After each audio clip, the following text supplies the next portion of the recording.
Hello students, books of original entry journal का chapter हम कर रहे थे। तो लास्ट वीडियो में हमने बैंकिंग ट्रांजैक्शन डिस्कस की थी। बैंकिंग ट्रांजैक्शंस काफ़ी इंपॉर्टेंट ट्रांजैक्शंस होती हैं और जनरली जब भी जर्नल का कोई भी क्वेश्चन आए तो उसमें बैंकिंग ट्रांजैक्शंस ज़रूर रहती हैं। आज इस वीडियो में हम डिस्कस करेंगे ओपनिंग एंट्री के बारे में। देखिए, हम जो अकाउंटिंग में हिसाब किताब रखते हैं वो ईयर टू ईयर रखते हैं, ईयरली हिसाब किताब होता है हमारा।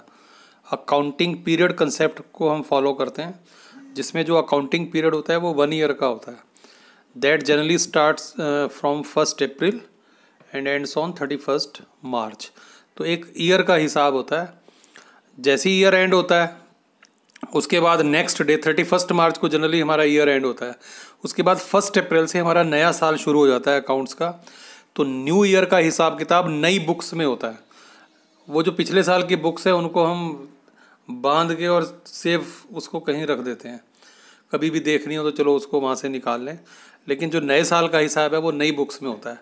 और on the very first day of the new year यानी 1 अप्रैल को हम क्या करते हैं, हमारे जो लास्ट ईयर के बैलेंसेस होते हैं एसेट्स के और लाइबिलिटीज़ के, उनको हम नेक्स्ट ईयर में 1 अप्रैल को हम उनको ट्रांसफ़र करते हैं।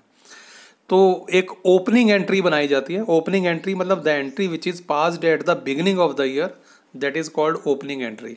और वो उन बैलेंसेस से बनती है, एसेट्स और लाइबिलिटीज़ के, जो लास्ट ईयर से फॉरवर्ड होके हमारे पास आए हैं। तो इसको एक एग्जांपल से हम क्लियर करते हैं किस तरह से हमें ओपनिंग एंट्री बनानी है। सपोज़ ये आपकी स्क्रीन पे आपको नज़र आ रहा है कि जो 1 अप्रैल 2018 नया साल शुरू हुआ मिस्टर गोपाल का, तो उस दिन उनकी जो एसेट्स थी वो कैश 8000 था, बैंक में उनके बैलेंस 20000 थे, स्टॉक 54000 का था, डेटर्स 47000 के थे। डेटर्स वो होते हैं जिनसे हमें लेने होते हैं। तो हमें अशोक से 12000 लेने थे, पवन से 15000 लेने थे और विवेक से 20000। तो इस तरह से हमारे टोटल डेटर्स 47000 के थे। और लाइबिलिटीज़ की बात करें तो क्रेडिटर्स मतलब जिनके हमने देने थे वो 20000 हमें देने थे। किस किस के देने थे? चमन लाल के 7000 और ओम पाल के 13000, ये हमें देने थे। और जो कैपिटल थी, जो ऑनर ने बिजनेस में इन्वेस्ट किया हुआ है, वो कैपिटल का बैलेंस हमारा 2 लाख था एट ऑन 1 अप्रैल। ये बैलेंसेस 31 मार्च 18 से ट्रांसफ़र होके नेक्स्ट ईयर में आए हैं, फॉरवर्ड होके। तो on the very first day of the year हमें ओपनिंग एंट्री बनानी होती है। तो वो ओपनिंग एंट्री किस तरह से बनती है? देखिए, जितनी भी एसेट्स होती हैं वो सब डेबिट होती हैं, क्योंकि वो सब हमारे पास हैं, तो वे सब डेबिट्स होंगी। और जो लाइबिलिटीज़ होती हैं वो हमें देनी है, टू बी पेड, वो सब क्रेडिट होंगे।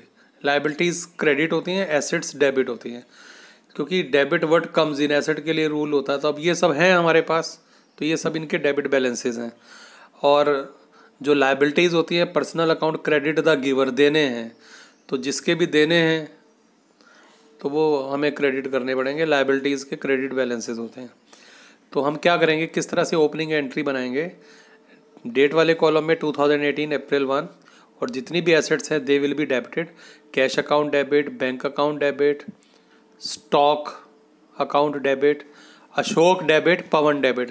खाली हमने डेटर्स को डेबिट नहीं करना, हमें डिटेल पता है किस किस से लेने हैं हमें, तो वो इंडिविजुअली पर्सन के अकाउंट डेबिट होंगे।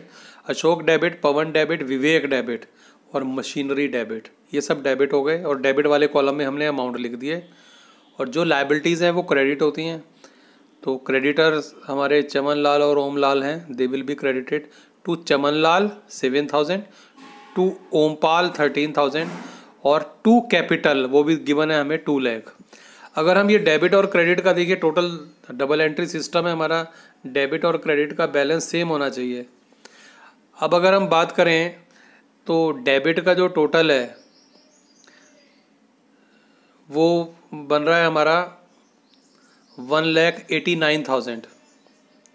अगर हम इन सब का डेबिट के अमाउंट्स का टोटल करें तो 1,89,000 है। और क्रेडिट का टोटल करें तो वो 2,20,000 है। इसका मतलब डेबिट में हमें 31,000 और डालने पड़ेंगे। तो बस डेबिट में वो किस नाम से पड़ेंगे? देखिए, एक ऐसी एसेट होती है जो हमें नज़र नहीं आती, गुडविल, इंटेंजिबल एसेट होती है, दिखती नहीं, हमारा नेम फेम। तो इसका मतलब एक एसेट और है जिसको और हमें डेबिट करना है, और वो 31,000 की है। तो that assets will be goodwill. कई बार क्या होता है क्वेश्चन में, तो वो गुडविल हमारा बैलेंसिंग फिगर डेबिट में पड़ जाएगा और इस तरह से ये एंट्री कंप्लीट हो जाएगी। नरेशन में हम लिख देंगे कि balances of assets and liabilities brought forward next year में हम लेके गए हैं। कई बार क्या होता है, हमें एसेट्स दी होती हैं और लायबिलिटीज़ में खाली क्रेडिटर दिए होते हैं, कैपिटल का अमाउंट नहीं दिया होता। जब हम एंट्री बनाते हैं तो डेबिट साइड का टोटल ऑब्वियसली ज़्यादा हो जाता है, क्रेडिट में खाली क्रेडिटर होते हैं। तो फिर वो जो बैलेंसिंग फिगर है फिर वो क्रेडिट में पड़ेगा और वो क्रेडिट में कैपिटल के नाम से पड़ेगा, क्योंकि हमें पता है कि एसेट्स में से अगर हम लायबिलिटी माइनस करें तो वो कैपिटल होती है, तो वो टू कैपिटल का अमाउंट आ जाएगा। लेकिन इस क्वेश्चन में हमें कैपिटल गिवन है और डेबिट साइड में एक बैलेंस पड़ रहा है एंट्री कंप्लीट करने के लिए, तो अगर वो डेबिट में पड़े तो that will be goodwill account debit. अभी एक इसमें क्वेश्चन मैंने एक दिया है आपको, तो इस क्वेश्चन को खुद ट्राई करें। इसमें आपको मैंने एसेट्स और लायबिलिटीज़ के बैलेंसेस दिए हुए हैं, लेकिन ध्यान रखना मैंने लायबिलिटी साइड में कैपिटल को मिस कर दिया है। तो आप एसेट्स को डेबिट करेंगे, टू लायबिलिटीज़ करेंगे और फिर जो बैलेंसिंग फिगर होगी वो टू कैपिटल के नाम से आएगी। तो ये खुद ट्राई करें। तो इस तरह से हमें ओपनिंग एंट्री बनानी होती है। कई बार क्वेश्चन खाली ओपनिंग एंट्री को बनाने का 2 या 3 मार्क्स का आ जाता है। नेक्स्ट वीडियो में मैं जर्नल से रिलेटेड कुछ और चीज़ें डिस्कस करूँगा। बेड डेट्स की बात आपको हम बताएंगे, बेड डेट्स रिकवर्ड की बात करेंगे। उसके बाद नेक्स्ट वीडियोस में हम कुछ स्पेशल ट्रांजैक्शंस की डिस्कस करेंगे। उसके बाद कुछ स्पेशल ट्रांजैक्शन जो गुड्स से रिलेटेड होती हैं उनकी बात करेंगे। तो अगले 3-4 वीडियोज़ में हम इस चैप्टर को कंप्लीट करेंगे। तो अभी आप जितने भी वीडियोज़ जा रहे हैं आपके, वो उनको आप ध्यान से सुने, देखें और जो भी असाइनमेंट आपको दी जाती है उसकी खुद ट्राई करें। अकाउंटिंग एक्चुअली समझने का कम सब्जेक्ट होता है, करने का ज़्यादा होता है। जितना हम ज़्यादा क्वेश्चंस करते हैं, निकालते हैं, जितनी ज़्यादा प्रैक्टिस करते हैं उतना हमारा कॉन्फिडेंस बिल्ड होता है, उतनी जल्दी क्वेश्चन आने लगते हैं हमें और उतना कंसेप्ट हमें क्लियर होने लगता है। तो इस उम्मीद के साथ कि you will do more and more practice. Thank you students, thank you so much.